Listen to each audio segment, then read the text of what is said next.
전도사 시절에 담임 목사님을 따라서 두 분의 임종하시는 장면을 목격한 적이 있어요.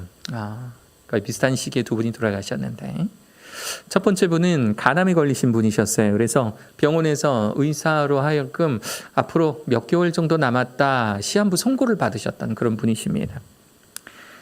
이분이 병원에 입원했을 때 담임 목사님 몇 번 찾아갔어요. 찾아뵙고 또 예수 그리스도의 복음을 열심히 전했습니다. 그런데 불행하게도 그분은 받아들이지를 않으셨어요. 그 이유는 한 가지예요.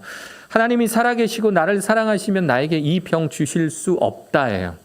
나에게 이 병 주신 거 보니까, 내가 이 병 걸린 거 보니까 하나님 살아계시지 않고 하나님은 나를 위해서 무언가 특별한 사랑을 가지고 계신다라는 걸 믿지 않으셨던 그런 분이셨습니다. 좀 안타까웠어요. 여러 번 찾아뵙고 또 여러 번 기도했지만 소용이 없었어요. 이분이 곧 임종하실 것 같다라는 이야기를 이제 가족들로부터 듣고 찾아갔습니다. 임종의 순간을 함께 했는데, 저는 사람을 보면 그 사람의 이미지, 그러니까 그 사람의 어떤 특별한 어떤 형상이라든가 말이라든가 어떤 특별한 것들을 매체로 그 사람을 기억하기를 잘하는데, 이분에 대한 기억은요, 깡 마른 손으로 시트를 움켜쥐고 있는 모습이었어요. 이렇게 칵 움켜쥐고 있는 모습. 이제 고통이 너무 심각해지고 숨이 할딱할딱거려지니까 이분은 조금이라도 더 살고 싶어서 내가 50 후반대에 이대로 세상 떠나는 게 너무 원통하고 너무 한스러웠던 시트를 꽉 붙잡고 버텨내던 모습이 제가 생각이 나요. 그분 그렇게 가셨어요.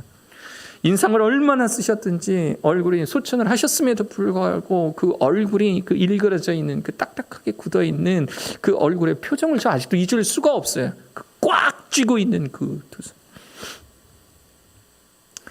몇 개월 뒤에 나이도 비슷하셔서 60대 초반에 한 장로님이 이번에는 임종을 맞이하게 되셨는데, 이분의 임종의 모습은 첫 번째 모습하고는 너무 극명하게 달랐습니다. 이분도 역시 병원에서, 지금 정확하게 무슨 암인지는 제가 기억은 안 나는데, 이분도 이제 병원에서 시한부 선고를 받으신 겁니다. 그런데 이분이 시한부 선고를 내리는 그 순간부터 돌아가시는 그 날까지의 그 모습을 보면, 지켜보는 가족들은 물론이거니와 옆에서 응원하고 기도해주는 목회자들에게도 그 어떤 설교보다 어떤 말씀보다 너무너무 은혜스러운 모습을 그렇게 보여주고 가셨어요. 병원에 입원하셔서 본격적으로 항암 치료 받으시기 시작을 하실 때 찾아뵀는데, 항상 병실에 가면 조용히 찬양 CD를 틀어놓고 마치 저희를 반기시는 모습이 하나도 아픈 모습은 아니세요. 그냥 반갑게 맞아주시고, 그리고 하시는 이야기를 들어보면 제가 이제 곧 떠나니까라는 표정 잘 하셨어요. 마치 무슨 여행 가시는 말씀처럼, 마치 우리가 언젠가는 함께 가야 될 그 그냥 옆집, 옆 동네 이야기, 옆 나라 이야기하듯이 그렇게 이 죽음 이후의 삶에 대해서 이야기하시는 모습을 보면서 함께 이야기 나누는 저희들도 참 많이 느끼는 점이 많았어요. 역시 가족들로부터 연락이 왔습니다. 곧 임종하실 것 같다. 회의 중에 불이 나게 달려갔어요. 달려가서 그분의 임종을 옆에서 지켜보는데, 딸 둘, 아들 하나, 옆에서 그 아버지의 손을 꼭 붙잡고 귀에다 대고 속삭이는 겁니다. 아버지 사랑해요. 아버지 너무 감사해요. 저희 땅에 태어나게 해주셔서 너무 감사하고, 아버지 아들로 또 딸로 살게 해주셔서 너무 감사해요 라는 말이 조용한 찬양의 음악과 함께 계속되고 있는 거예요. 이분의 모습은 절대로 움켜쥐는 손은 아니었습니다. 평안하게 웃으시면서 뭐라고 읊조리시는데, 이야기를 들어보니까 항상 아무 말씀도 이제 숨이 아프지 말씀을 못 하시니까 그 전에 최종적으로 하셨던 말씀이 고맙다, 내가 잘 있다 간다 였다라는 거예요. 고맙다, 내가 잘 있다 간다. 자신에게 주어진 삶이 내가 소유하는 삶, 내가 움켜쥐는 삶이 아니라 언젠가는 결국에는 내가 내려놓아야 하는 삶이고, 그리고 나는 떠나지만 내가 사랑하는 내 자녀들이 예전에 내가 그렇게 열심히 살았던 것처럼 내 자녀들이 이 땅에 남아서 그렇게 살아갈 모습을 생각하니 고맙다, 나는 잘 있다 간다, 우리 나중에 또 만나자 하시면서 그렇게 마지막 말씀을 하셨다라는 거예요. 슬퍼하는 울음소리는 있었지만 통곡하는 목소리는 없었습니다. 오히려 그분을 그렇게 아름답게 떠나보내고 나중에 함께 만날 그 천국을 생각하며 모두가 그렇게 기쁨으로 그분을 보내드렸던 그때 그 소천의 장소와 그 장례식장의 모습이 저는 아직도 기억이 나요. 그분의 임종을 지켜보고 또 그분의 장례식을 왔다 갔다 하면서 참 많은 생각이 들었어요. 거의 비슷한 시기 몇 개월의 차이를 두고 소천하셨던 이 두 분의 이 죽음의 차이는 무엇일까? 내가 이 두 분을 통해서 받은 이 인풋, 그러니까 뭔가 내가 느꼈던 것들, 내가 생각하는 것들, 이것들에 대한 근본적인 질문은 뭐냐면, 근본적인 질문은 나는 어떠한 죽음을 맞이할 것인가 였었어요. 분명히 두 분의 임종은 극과 극이었기 때문에 더 누리지 못하고 더 가지지 못해서 쥐어짜듯 손을 움켜쥐고 떠나셨던 그 한 분과 선물과도 같았던 이 세상 잘 살다가 이제 원래 있었던 곳으로 돌아갑니다 라고 말하듯이 평안한 모습으로 웃으시면서 그렇게 소천하셨던 이 나머지 한 분의 이 죽음의 차이점은 무엇일까? 여러분들은 이 두 차이점이 뭔지 아시겠습니까? 그리고 그 차이가 무엇으로부터 기인하는지 혹시 여러분 아시겠습니까? 여러분들은 어떠한 죽음 맞이하고 싶으신가요? 청지기에 대해서 이야기를 하면서 죽음에 대해 먼저 말씀을 드린 이유가 있습니다. 우리가 삶의 때에 어떠한 자세를 가지냐에 따라서 죽음을 비롯해서 우리에게 남은 모든 인생의 방향, 질이 달라지기 때문에 그래요. 내가 이 세상을 살아가는 가치, 그 가치가 무엇이냐에 따라서 우리들의 남은 인생들이 달라져요. 죽음을 비롯해서 내가 내 가족들과 함께 살아가는 이 세상의 남은 날들을 비롯해서 앞으로 펼쳐질 내 앞에 모든 인생들이 내가 이 인생, 삶을 바라다 보는 가치관에 따라서 모두 다 달라져 버려요. 죽음을 비롯해서. 그래서 저는 이 가치관, 삶을 바라보는 그 가치관에 대한 답을 바로 이 청지기의 삶이라고 하는 주제로 여러분들에게 전해드리고자 하는 겁니다. 오늘 우리가 읽었던 이 본문은 창세기예요. 창세기는 인류를 비롯해서 우리 인간의 삶을 비롯해서 이 세상의 기원에 대해서 이야기를 합니다. 그리고 이 세상이 창조되어진, 만들어진 목적과 그 이유에 대해서 이야기를 해요. 마이크가 만들어진 목적이 있듯이 이 아름다운 꽃이 하나님께서 만드신 목적이 있고 이 리모컨을 하나님께서 만드신 목적이 있듯이 모든 만물들, 인간을 비롯해서 하나님께서 만드신 이 모든 만물들의 이유와 목적에 대해서 설명하고 있는 성경이 바로 이 창세기입니다. 그리고 오늘 우리가 읽었던 이 본문은요, 인류 최초의 사람 이 아담을 통해서 하나님께서 인간을 왜 만드셨는지, 어떠한 목적으로 만드셨는지 우리가 알 수가 있어요. 창세기 2장 15절, 하나님께서 인류에게 주신 첫 번째 미션, 이 미션은 과연 무엇일까? 한번 읽어볼까요? 다시 한번. 목사님, 리모컨이 항상 3주 연속. 자, 창세기 2장 15절 제가 한번 읽어봐 드릴게요. 여호와 하나님이 그 사람을 이끌어 에덴 동산에 두어 그것을 경작하며 지키게 하시고. 사람을 만들었어요. 그리고 에덴 동산에 두셨는데 그 사람에게 주시는 첫 번째 일이 무엇이냐면, 따라합시다. 경작하며, 다시 한번 경작하며 지키게 하시다. 아멘. 경작하고 지키게 하는 일, 이것이 하나님과 사람의 특별한 관계, 첫 번째 미션이었다라고 하는 겁니다. 바로 저 경작하며 지키는 것을 어려운 말로 뭐라고 이야기하냐면 바로 그것을 청지기라고 이야기를 해요. 이 청지기라는 것은요, 경작하고 지키는 일에 위임받은 사람을 이야기를 합니다. 그 일을 지켜, 너 그거를 맡아서 그것을 경작해야 돼, 키워내야 돼. 그리고 너 그것이 없어지지 않도록 잘 지켜. 주인이 위임해준 바로 그 사람을 청지기라고 이야기하고요. 이것을 영어로는 스튜어드라고도 이야기를 합니다. 그래서 영어 이름 중에 스튜어드라고 하는 이름이 조금 있었는데, 이 이름이 이렇게 거룩한 이름이구나라는 것을 제가 공부하면서 알았어요. 맞습니다. 하나님은요, 창세기 2장 15절을 통해서 알 수 있듯이 하나님의 사람들, 바로 우리들을요, 이 땅에 청지기로 부르셨다라고 하는 겁니다. 우리에게 이 삶을 허락하신 것, 우리에게 사랑하는 가족들을 허락하신 것, 그것은요, 이것들을 너희들 잘 맡아서 잘 소중하게 지키고 그리고 잘 경작해라, 하나님께서 맡겨주셨다라고 하는 겁니다. 하나님께서 인간을 청지기로 부르셨다라는 것은요, 하나님께서 경작하지 못하시다라는 말이 아니에요. 하나님께서 지키실 만한 능력이 없다라는 것을 의미하는 것은 아닙니다. 인간이 경작하지 않으면, 지키지 않으면 하나님의 소유의 것들이 사라지는 것이 아니에요. 하나님은 인간을, 바로 우리들을 사랑하셔서 함께 일하고 싶은 마음에 우리를 당신의 일에 초대하신 겁니다. 즉 청지기는 초대받은 사람이에요.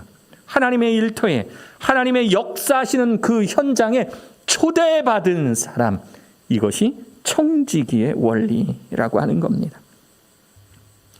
제가 취미로 자전거 많이 타지 않습니까? 뭐 어제 바꾸기는 했지만 최근까지 이제 사진이, 우리 프로필 사진이 항상 자전거 타는 그런 모습이었어요. 뭐 옛날부터 탄 건 아니고요. 좀 자전거를 타고 싶다라고 생각됐던 게 한 4, 5년, 3년, 4년 전 일 같아요. 다른 지역에서 살고 있을 때 아내에게 자전거를 좀 한 대 있었으면 좋겠다. 근데 내가 자전거를 탈지 안 탈지를 모르니까 일단 좀 중고가 좀 있었으면 좋겠다 했더니 저희 아내가 지역 커뮤니티, 뭐 무슨 맘 카페 뭐 이런 거 있잖아요. 지역 그 커뮤니티에 중고 자전거를 검색을 해보니까 마침 저희 아파트 앞동에 아주 서글서글한 자전거, 한 10년 된 자전거를 5만 원에 팔고 있는 거예요. 5만 원에. 어쩜 그 자전거, 그 5만 원짜리 자전거를 보지도 않고 돈을 보낸 제 아내가 참 믿음이 훌륭하다고 생각했어요. 가서 보니까 야, 이거 한 2만 원 사도 됐었는데 라고 생각되는 그 자전거가 있는 거예요. 돈 보내니까 비밀번호를 알려줘서 마치 비밀 접선하듯이 자전거를 풀고 이제 집으로 가지고 왔어요. 이걸 어떻게 탈까 고민을 하다가 뒤에 이제 짐바지가 있으니까 우리 아이를 한번 좀 태워보고 한 바퀴 좀 돌아보자 해서 그때 6살, 5살인가 6살인가 되는 제 큰아이를 뒷좌석에 이렇게 딱 태웠습니다. 그리고 주의사항을 많이 주죠. 절대 이게 발 바퀴로 집어넣어도 안 되고 아빠 옆구리 이렇게 아빠가 이렇게 안전벨트가 이렇게 손잡이가 있으니까 항상 이렇게 콕 잡고 이거 놓으면 안 된다. 아이에게 딱 주의를 주고 그리고 동네 한 바퀴를 이렇게 도는 거예요. 너무 재밌어 하는 거예요. 꿈에 그리는 그런 거 아닙니까? 아버지들의 로망 아닙니까? 아이와 함께 이렇게 자전거 타는 거. 아이가 당장 자전거를 못 배웠기 때문에 제 뒷좌석에 태웠지만 앞으로 아이와 함께 할 이 자전거 어떤 이 취미 생활을 꿈꾸며 막 이렇게 돌아다니는 겁니다. 잠깐 나올 생각이었는데 1시간을 돈 거예요. 그리고 이제 목도 좀 마르고 또 아이가 또 이제 과자 먹고 싶다 그래서 집 앞에 있는 편의점을 이렇게 들른 겁니다. 들렀는데 생각해 보니까 아이랑 자전거를 처음 타고 나오니까 뭔가 익숙하지 않은 거. 자전거를 놓고 둘이 이 마트로 들어가 버리면, 편의점으로 들어가 버리면 자전거가 홀로 남잖아요. 자전거가 홀로 남으니까 제 아내가 5만 원 주고 산 자전거를 잃어버리면 얼마나 제 아내가 속상하겠어요. 그래서 제 아이한테 그랬습니다. 아빠가 들어가서 과자 사올 테니까 너 잘 들어. 2가지를 준 거예요. 이거 누가 못 가져가게 꼭 붙잡고 있어야 돼. 그리고 이 자전거가 외발, 그러니까 이 스탠드가 하나니까 자전거가 쓰러지지 않게 이거 꼭 붙잡고 있어야 돼. 그러니까 아이가 고개를 끄덕이며 다부진 표정을 짓는 거. 자, 저는 마트 들어갔습니다. 편의점 들어가서 음료수와 과자를 다 계산을 하면서 이 밖을 탁 내다봤더니 저희 그 6살짜리 아이가 자전거 누가 가져갈까 봐. 자전거 그거 쓰러져서 어떻게 될까 봐 두 손으로 자전거를 꼭 붙잡고 있는 겁니다. 쓰러지지 않게. 누가 가져가지 않게. 누가 옆으로라도 지나가면 혹시 자전거 들고 갈까 봐 자전거를 꼭 붙잡고 있는 거예요. 그 모습을 편의점 안에서 보고 있는데 이 아빠의 마음이 어떻겠습니까? 얼마나 이쁜지, 얼마나 사랑스러운지. 이 아이는 제가 준 미션 2가지. 누가 가져가지 않게, 넘어지지 않게 꼭 붙잡고 있어라 라는 말을 너무 성실히 잘 이행하고 있는 거예요. 그때부터 제 아이와 자전거 타는 거 즐겨 했습니다. 얘 데리고 다니면 이런 재미가 있구나. 이런 재미가 있구나. 뭐 시키면 잘하고 요즘에는 이제 열쇠로 묶고 다니기 때문에 뭐 그런 일은 없지만 자전거 타러 가자. 그러면 빼지 않고 아빠랑 요즘에 이제 자기 자전거도 있으니까 멀리 나갔다 오기도 하고 요즘 힘들다고 좀 투정 부리기는 합니다만 같이 멀리 나갔다 오기도 하는 이 즐거움이 자전거로 인해서 만들어지기 시작하는 거예요. 생각해보면 아이가 제 뒷좌석에 타지 않았으면 편의점 안 들려도 됩니다. 생각해보면 아이와 함께하지 않으면 저는 더 멀리 갈 수 있어요. 더 먼 곳에 가서 제가 먹고 싶은 거 마음껏 먹고 그렇게 돌아올 수가 있어요. 경치 좋은 곳 가면 제 시각에 좋은 곳, 제 시각에 재미있는 곳 들려서 저 혼자 열심히 잘 쉬다 올 수가 있어요. 그런데 꼭 아이와 함께 있고 싶어 합니다. 힘들지만 복잡하지만 챙겨야 하지만 그래도 아이와 함께 하려고 하는 이유, 그것은 아이를 사랑하기 때문에 그래요. 하나님은 우리를 너무 사랑하셔서요, 우리를 이 인생이라고 하는 이 하나님의 사역의 현장 속에 우리를 초대해 주신 겁니다. 직접적으로 말하면 우리들의 인생은 하나님께서 초대해 주신 장소예요. 우리가 살아가는 이 세상들, 때로는 어린아이가 자전거 쓰러지지 않게 아뚱바뚱거리는 것처럼 많이 힘들고 어려운 일들을 살지만 이 모든 것이 우리를 사랑하시는 하나님의 인생에 대한 초대라는 점에 우리는 주목해 보아야 합니다. 우리의 인생 자체가 하나님의 초대입니다. 우리가 숨을 쉬고 엄마의 뱃속에서 나와 숨 쉬고 이 거친 세상 가운데 사는 것, 배우자를 만나고 아들, 딸 낳아 살아가는 것, 재산을 불리기도 하고 잃기도 하면서 그냥 그렇게 저렇게 살아가는 이 모든 것들, 우리가 인생이라고 말하는 것들은 우리를 사랑하시는 하나님께서 초대해 주신 인생이라고 하는 초대의 현장이라고 하는 겁니다. 여러분들은 하나님께서 초대해 주신 그 인생 속에서 살아가고 계신 거예요. 우리가 이 청지기라는 주제를 가지고 얻을 수 있는 두 번째 교훈이 있습니다. 그 두 번째 교훈은 바로 청지기는 맡은 자일 뿐이라고 하는 겁니다. 청지기는 맡은 자예요. 청지기는 내가 가지고 있지만, 이 꽃을 내가 가지고 있지만 나는 이 꽃의 주인이 아닌 이 꽃을 맡은 자, 단순히 지키고 있는 자, 경작하는 자라고 하는 겁니다.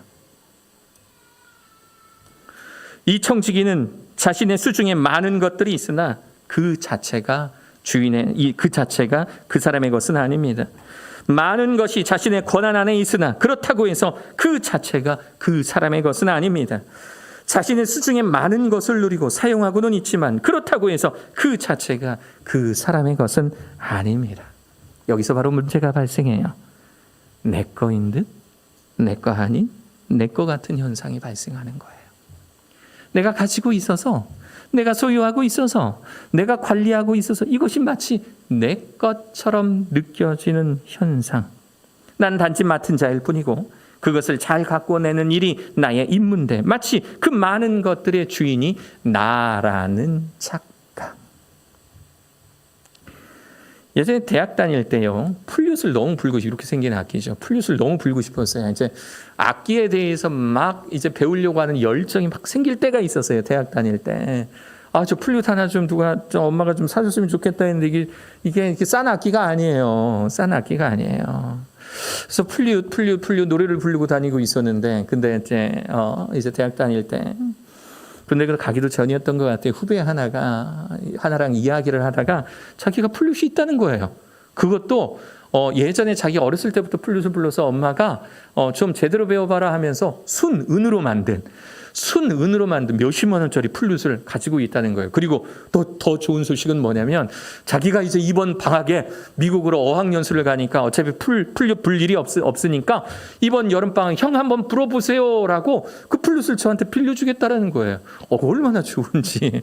야, 이렇게 이 후배를 통해서 내가 플룻을 얻는구나. 한 달 동안 불어보다가 잘 불어지면 제가 사면 되는 거고, 안 불어지면은 좀 이상하다, 못 불겠다, 안 불면 되는 거니까 너무너무 좋은 거예요. 그래서 그 다음 날, 전화 통화하고 있었을 때는 그 다음 날 이제 받기로 했습니다. 그 후배가 수업 듣는 그 교실 앞에 기다리고 있었어요. 딱 기다리고 있으니까 그 후배가 오면서, 등교하러 이제 오면서 웃는 거예요. 형 나와서 기다리고 있었어요. 그러면서 이제 플룻을 딱 전해주는데, 저도 이제 수업을 들어가야 되니까 그 자리에서 열어보지도 못하고 이 플룻을 들고 이제 열심히 이제 강의실로 뛰어갔습니다. 이제 내가 오늘 수업 다 끝나고 나면 기숙사에 올라가서 내가 이 플룻 한번 불어보겠다라는 그런 마음 때문에 하루 종일 기분이 좋은 거예요. 콩닥콩닥 플룻 바라보기만 해도 기분이 좋은 거예요. 케이스만 바라봐도.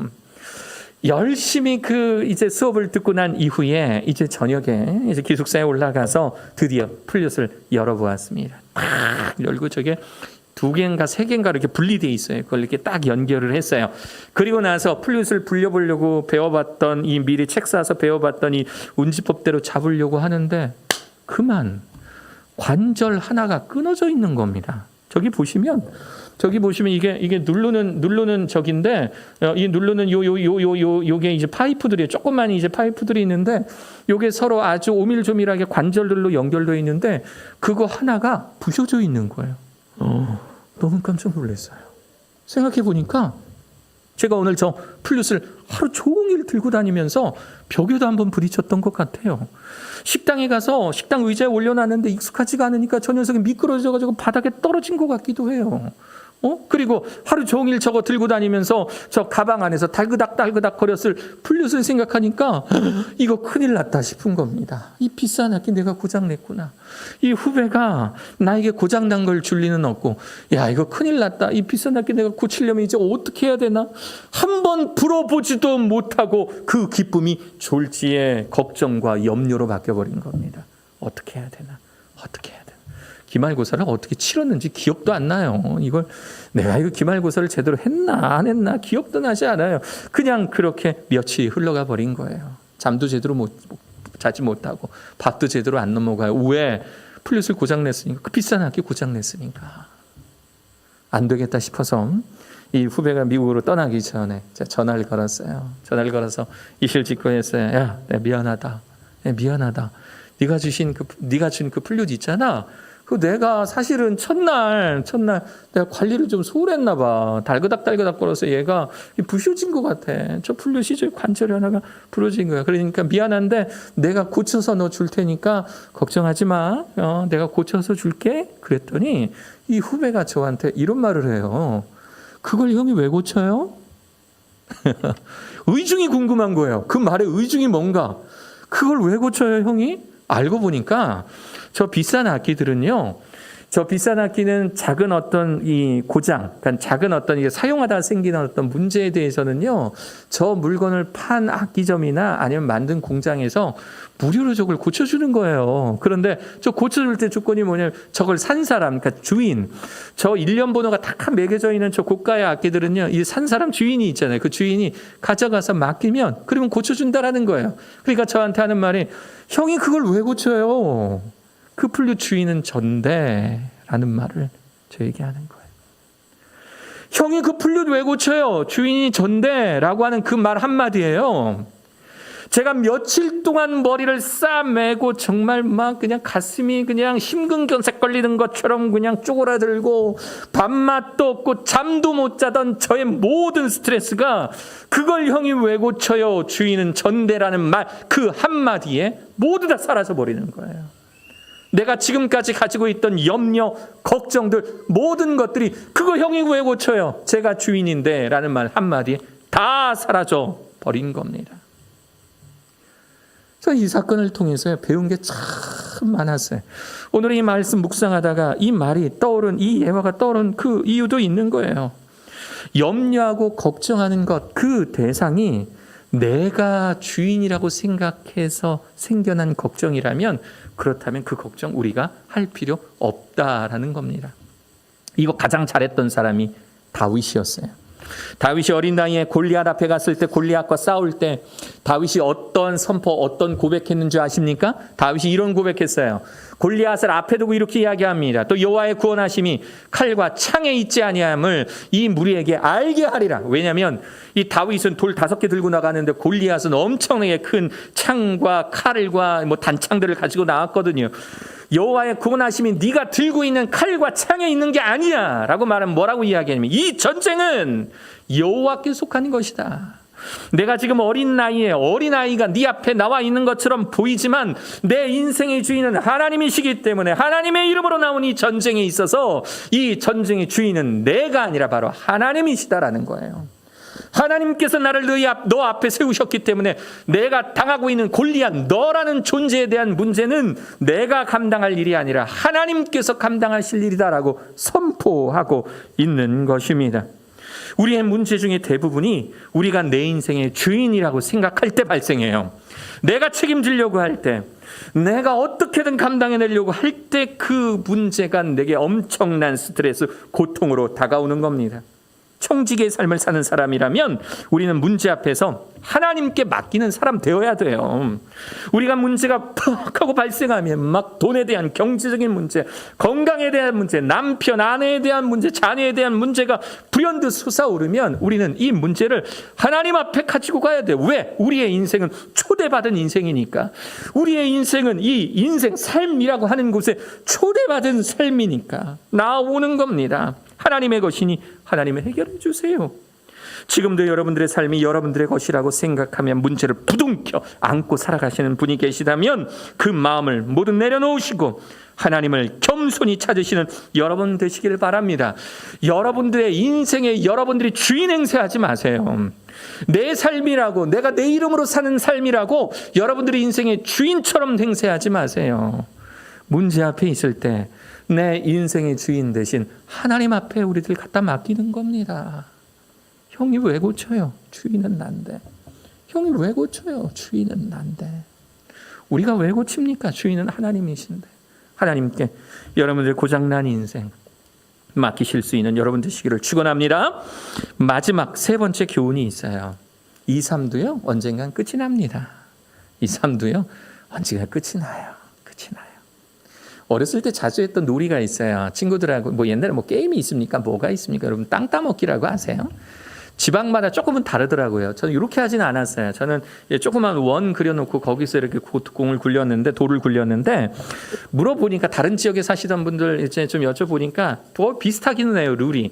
저렇게 동그란 원을 그려놓고요, 조그만 돌멩이를 손으로 치는 거예요. 3번, 저희 동네는 3번이었는데 어떤 동네는 많기도 하고 적기도 해요. 3번을 이렇게 딱 쳐서 3번이 이렇게 갔다가 내 땅으로 딱 돌아오면 이 공의 궤적, 이렇게 선을 그어서 이 땅은 내 땅이 되는 거예요. 근데 규칙이 있어요. 내가 딱 쳤는데 내 공이, 내 돌이 다른 친구 땅에 들어가면 아웃이에요. 그러면 공격권이 넘어가요. 그런데 내가 딱 쳤을 때 다른 친구 땅을 가로질러서 다른 곳에 이렇게 갔다 그러면 친구 땅까지 먹을 수가 있는 거예요. 친구끼리 싸움 엄청납니다. 엄청나게 나요. 그 돌이 내 땅에 걸쳤네 안 걸쳤네 무슨 현미경으로 들여다볼 판으로 그렇게 친구들하고 싸웠어요. 이게 규칙이 이랬네 저랬네, 저 땅 따먹기 하면서 친구들하고 주먹으로 싸워보기도 하고요, 말로도 싸워보기도 하고요.